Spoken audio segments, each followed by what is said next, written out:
ఖమ్మం నగరంలోని ప్రభుత్వ ప్రధాన ఆసుపత్రిలో పనిచేస్తున్న పారిశుద్ధ్య కార్మికులకు 4 నెలలుగా జీతాలు ఇవ్వడం లేదని సిఐటి ఆధ్వర్యంలో ధర్నా కార్యక్రమాన్ని చేపట్టారు. తమకు జీతాలు ఇవ్వకుండా పనిచేయించుకుంటున్నారని, జీతాలు ఇవ్వాలని అడిగితే విధుల నుంచి తొలగిస్తామని హెచ్చరిస్తున్నారన్నారు. ఇదే విషయాన్ని ఖమ్మం పర్యటనకు వచ్చిన మంత్రి దామోదర రాజనరసింహను దృష్టికి తీసుకువెళ్లగా మంత్రి స్పందిస్తూ జీతాలు వెంటనే ఇవ్వాలని అధికారులను ఆదేశించారు. అయినా కూడా తమకు జీతాలు ఇవ్వకుండా జాప్యం చేస్తున్నారని వారు ఆవేదన వ్యక్తం చేశారు. ఇప్పటికైనా ఖమ్మం జిల్లాలో ఉన్న 3 మంత్రులు స్పందించి తమ సమస్యలను పరిష్కరించాలని, లేని పక్షంలో మంత్రుల క్యాంప్ కార్యాలయాన్ని ముట్టడిస్తామని హెచ్చరించారు.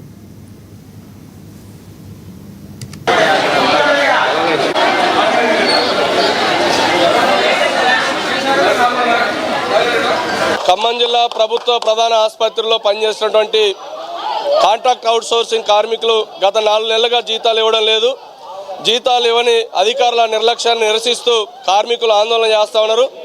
గత 6 రోజులుగా కార్మికులు విధులు బహిష్కరించి ఆందోళన చేస్తూ ఉన్నారు. జీతాలు ఇవ్వకుండా పస్తులతో పనిచేయమని చెప్పేసి అధికారులు ఒత్తిడి చేస్తూ ఉన్నారు. ఒత్తిడి కాదు, కావాలని చెప్పేసి పోటీ కార్మికులు తీసుకొచ్చి అలా ఘర్షణ వాతావరణాన్ని ఈ ఆసుపత్రిలో సృష్టిస్తూ ఉన్నారు. భవిష్యత్తులో ఏది జరిగినా జిల్లా ఉన్నతాధికారులతో బాధ్యత అని చెప్పేసి మేము తెలియజేస్తా ఉన్నాం. మేము పేషెంట్లను ఇబ్బంది పెట్టాలనో, రోగులకు ఏదో అసౌకర్యం కల్పించాలనే ఉద్దేశం మాకు లేదు.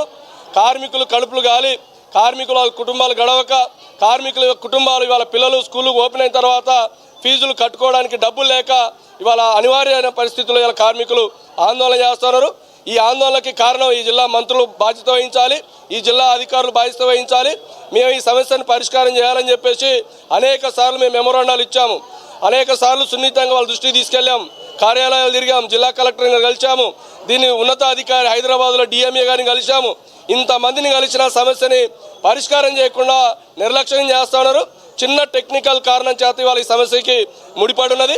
ఆ టెక్నికల్ సమస్యను పరిష్కారం చేయాల్సిన సూపరింటెండెంట్, ఖమ్మం వదిలి హైదరాబాద్కి వెళ్లాల్సిన సూపరింటెండెంట్ గారు కనీసం ఒక్కరోజు కూడా ఈ సమస్యను పరిష్కారం చేయాలనే సీరియస్ దృష్టితో పనిచేయకపోవడం కారణంగా ఇవాళ ఈ సమస్య పేరుకుపోయింది.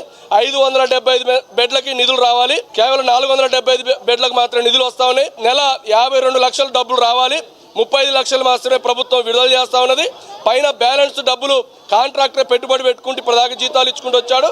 అది గత 4 నెలల నుంచి ఇవ్వాల్సిన 35 లక్షలు కూడా సకాలంలో కాంట్రాక్ట్ ఇవ్వడం కారణంగా ఇవాళ కార్మికులకు జీతాలు చెల్లించడం లేదు.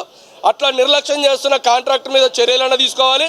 దాన్ని బాధ్యత వహించే ఇతర కాంట్రాక్టర్కి అప్పచెప్పాలి తప్ప ఇవాళ కాంట్రాక్టర్కి మాకు సంబంధం లేదని కాంట్రాక్టర్ మీద నెట్టడం, కాంట్రాక్టర్ ఏమో నాకు ఇయ్యని బిల్లు ఇయ్యని నిన్నట్ట జీతాలు ఇస్తా అని చెప్పేసి ఇవాళ మొండికో